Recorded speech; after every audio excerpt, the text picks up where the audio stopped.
My dad is prioritizing his stepkids over his real flesh and blood. So, what do? I gave him the money back that he tried to give as a gift for my graduation, and I tell him, you are not allowed at my graduation for the way you treated me. Guys, my name's Mr. Redito, and today I have 3 stories for you that come complete with all the updates. The theme for today is, Am I the A-hole? I hope you guys are having a wonderful day. Let's hop into story number 1. My graduation ceremony is being held next week. My dad has given me some money in advance to pay for the party. I live mostly with my mom, but they were supposed to be hosting the event together. Dad and I have a rocky relationship. After my parents divorced when I was 4, they split custody of me. He was able to stay a good dad. When I was 10, he met Jane. Jane had 3 kids, twins, and a single child. They got married when I was 12, but I would say even before that, I felt like he prioritized her kids over me. A lot. He would cancel plans with me if they wanted to do something, and would either do things with them or force me to go and say it wasn't even better than our plans. When for me, it wasn't. Think going for a hike with me versus taking them to an indoor play area. Or seeing a movie with me versus a kiddie park. One more example is when I was given a ticket for a concert my dad and I both love. He was supposed to buy a ticket to come for me or for some father-son time, but actually spent it on his youngest stepkid who wanted to have their room painted. He told me at the last minute, and let me tell ya, it hurt. There are other times stuff like this happened. He did not show up at the hospital when I broke my arm, because one stepkid was getting their tonsils out, and wanted both of him and his wife there. He told my mom over the phone to tell me he was proud of me for being brave and understanding, even though I never said any of that. When I would bring this stuff up to him, he'd tell me it was natural to feel jealous of sharing his attention. That was all he would ever say. In 2019, he told my mom he would split the cost of a trip I wanted to go on with one of my clubs. Because, well, to be honest, she did not have the money all by herself. Mom had her half saved, and we told my dad he needed to pay. He said bills were tight and it was the twins' birthday and the money needed to go on something for them. He told me we could do something as a family when the trip happened instead. I told him to forget it, that he was making it clear he was more important and I was going to stay with my mom where I actually mattered. Mom borrowed money to cover the other half of the trip. Dad told me he regretted making me feel less important and we were working on things. And then the graduation money was given about a month ago. Then, a week ago, he called and told me how one of the stepkids was being bullied, how bad of a time they're having, and with the money they could help cheer them up for their birthday. I was pissed. I hung up the phone. Then, 2 days later, I showed up at his doorstep, gave him the money back, and told him I did not want to see him or his new family at my graduation, and that he's chosen who was more important, so he better stay out of my life. His stepkids and 2 younger bio kids were there. I did not stick around. He called and told me we needed to talk about it like adults, and that I hurt the kids' feelings. His wife also freaked out on me, so I blocked her. Am I the a-hole? Wow, guys, I had so many red flags from OP's father. I mean, asking for the money back is definitely the one that put me over the edge, but how about all the breaking of the promises and constantly choosing the stepkids over his real son? What do you guys think of this story? I strongly say not the a-hole. There's one comment that I do want to read. It says, as a mom with kids from 2 marriages, I will absolutely say not the a-hole. Your dad consistently and constantly chooses everyone else above you. This is not okay. Making and breaking promises is disgusting. Saying one thing and then backing out of it is gross, and asking for the money back, no, just freaking no. Guys, let me know exactly how you feel about this situation. Our next story is another Am I the A-hole, so let's go ahead and hop into story 2. I'm a 25-year-old female and I have a 6-month-old son. His father is deceased. His father's family don't want anything to do with him, and my own family, minus my dad, have told me that they don't want anything to do with him either. I've read and heard enough to know that I should not expect anyone to help me, and that my kid is my own responsibility, so that's how I've been dealing with everything. I work from home, so I don't really need a babysitter for work or anything either. I'm okay, to be honest. I'm still dealing with grief and I'm kind of lonely, but every time I talk to anyone, they always remind me that they don't want to deal with a baby. For example, I sent my sister a funny post, and before reacting to the post, she sent me a warning text saying that this does not mean she'll babysit. I did not even mention my son. Everyone does this to me, my mother, sister, and friends. They also act like I made a mistake for not terminating after my boyfriend passed away. So yeah, I guess I'd rather be lonely. We have a family group chat, and although I don't bother texting on there after my sisters told me not to send any pics of my son because nobody cares except for me, I do read their conversations to feel something. I don't even know. Well, I don't know how they did not realize I was in the GC, because you know family GC, but they were talking about how they have a surprise party planned for my birthday, and I lost it. I burst into tears and immediately called my sister, who was with the rest of the family. I asked them what they were trying to accomplish after making me feel like shit for almost a year. She told me to stop being so dramatic, but I just kept going. I asked her and the rest of my family why they thought I'd appreciate the party after months of them not taking me or my baby. My mom told me she just wanted me to realize how difficult being a single mother is, but I told her to shut up. I then told them all to leave me the duck alone and don't bother with this surprise party. One sister called me a witch and the other laughed at me, saying that I'm being hysterical and overly dramatic, and they definitely weren't doing the party now, or at least until I apologize. I don't want to apologize though. I don't think I'm the a-hole, but my sister and mother say that I'm overreacting, and that this is exactly why I don't have any friends. They say I'm the a-hole, and my dad found out about everything. He came over last night and told me to ignore everyone, but I can't stop thinking about this.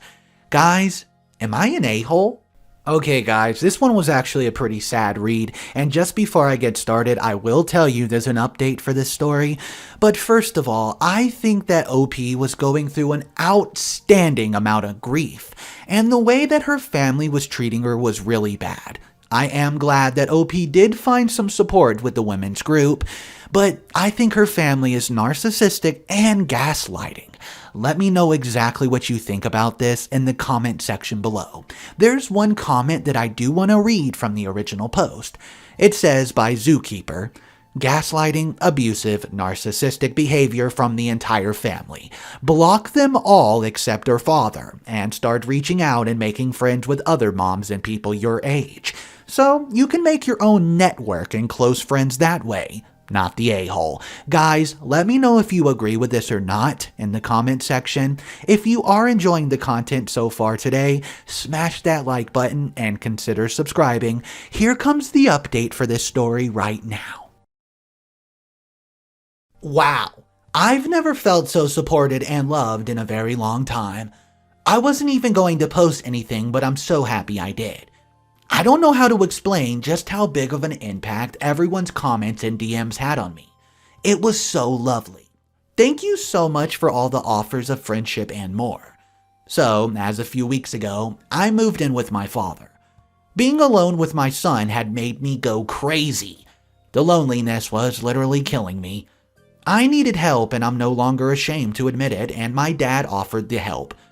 I work Monday to Friday and have the weekends off, and well, I've been following everyone's advice and signed up for a mommy and me thing nearby. It was nerve-wracking, but so many moms were so friendly and came up to me themselves. I got 3 numbers and they're all inviting me to a dinner party. They're really sweet, despite being at least 5 years older than me. They've sort of adopted me. Their words, not mine. I'm also going for walks after work. My dad and son came along sometimes, and me and my dad also cook together, and we make some pretty neat stuff for his girlfriend, who has also been very kind. As for my mother and sisters, I still don't know why they dislike me and my baby so much. But I took the step and left the group chat. This might sound ridiculous, but it was really hard. I even shed a tear, but I did it. They haven't spoke to me since, by the way. I contacted my in-laws one time last, and I don't know why, but his parents said they were willing to meet. They won't try and take him from me, but my dad got me a lawyer just in case. I'm meeting them this weekend, and depending on how it goes, I will let them see my son eventually. Finally, I saw a doctor, and I've been diagnosed with PPD. I'm currently seeing a therapist that was recommended to me and have started a treatment plan. My son, father, and his girlfriend have been my biggest supporters, and I'm trying to better myself. But I've also been missing my fiancé a lot these days. His memory is kind of calming. I don't know. It's been very long, but I'm already seeing improvements in my life. It's crazy how making my original post kick-started this change. Thank you guys so much for everything. And a quick edit. Thank you so much for all the nice comments and messages. I'm trying to read them all, but there's too many and I cannot keep up. I've shed a few tears though. Well guys, it seems that things are turning up for OP. I'm glad that she was able to live with her father, and the father's new girlfriend was treating her awesome. They were cooking, taking walks together with her son. I'm so glad that this is happening. I'm also glad that OP made her way to a doctor. I think she much needed that, and now it seems things are turning up. Just like in the previous story, I'm going to say not the a-hole. Guys, let me know exactly how you feel about this update in the comment section down below. Our next story is, am I the a-hole for insisting my sister gets a prenuptial agreement? We're going to see if OP's crossing boundaries in a relationship that has nothing to do with her, so sit back, relax, because here comes the next story. My sister and I are property investors who own 6 investment properties together. I know how the internet feels about evil landlords, so spare me that please, that's not why I'm here. We started with one house to live in, then bought lots of cheap houses and flipped them for rental income. We're doing well financially because of these said houses. My sister's getting married. A wedding is later this year. Well, pandemonium dependent, I'm helping her plan and we're going through a checklist, seeing what's left to be done. She mentioned caterers, venues, and invites, etc., and asked if she'd forgotten anything. I said yes. Prenup, and we both sang, "We won't prenup, yeah, yeah," like the Kanye song, then we laughed. She moved on to the next item without actually addressing it. I leave it for then and we go on our separate ways. I text her later in the evening, quote, "Hey, my friend used a really good lawyer to draw a prenup, so let me know if you want to ask for the deets." She replied she thought I was joking. She's not asking her husband to sign a prenup. I reply I wasn't joking. I must insist he signs one. She calls and says it's not my place to insist, and I say it is when our assets are tied together. She asks me if I'm trying to say something about her future husband, and I say I'm trying to be realistic and smart. Then guys, it goes all to hell. She starts yelling at me about being rude, jinxing her marriage before it even began, yada yada yada. I say either she gets a prenup or we transfer all property to my name and I get one if I ever get married. Then I hang up the phone. Been bombarded by family saying her future husband is a good guy who would never do that if they separated. He sent me a text admonishing me for hurting my sister and calling him a gold digger. He thought I liked him and I'm not backing down on this. Guys, am I the a-hole for how I went about it or wanting one? Okay guys, so this one's an interesting story because it has a few stipulations. Normally I would say, OP, sorry, you are the a-hole, because basically you're invading her privacy of her relationship and pushing boundaries that you don't really have anything to do with. However, since OP is financially bound and they own houses together, I can see exactly why she would be so concerned. She's not calling the husband or potential husband a gold digger. She's merely looking down every avenue so she can protect her own investment. Guys, let me know what you would do if you were in situation of OP. There is an update for this story, so we're gonna hop into that right now. I hope everyone's enjoying the content. If you are, don't forget to smash that like button and press the subscribe underneath this video. Here comes the update. Guys, it's been about 6 weeks since everything went down. I need to clarify a few things. Number 1, I cannot afford to buy her out, so that's not an option. She also does not want to sell because are long-term investments for us. Number 2, it wasn't a case of we each owned 50-50 in the properties. Between us, we know that's the case. However, legally, sometimes I own 75% to her 25% and vice versa, because of our financial standing at the time we purchased the properties.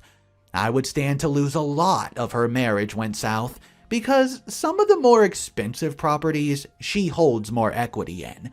The properties that have been paid off, we've been able to change the deeds, but those still mortgaged are the way of the bank's insistence. We have transferred all the properties into a trust. It's a legal protection that outlines how everything is split, including clarifications on who owns how much. It says that our spouses are not entitled to anything related to the homes. We've also decided to end our business venture together. We'll keep managing these properties, but we won't buy any more together for the sake of the relationship. Guys, we're doing okay, but still not as if we were expecting, I guess. Her husband's-to-be is still withdrawn around me, but honestly, I don't care. Their wedding is going ahead as planned later this year, hopefully. Thanks to all who offered advice. The laws in my country are a little bit different, but we found a solution. Upvote over, update done, short and sweet. Well, not exactly the best outcome, but at least OP's protected now and her assets aren't really in danger.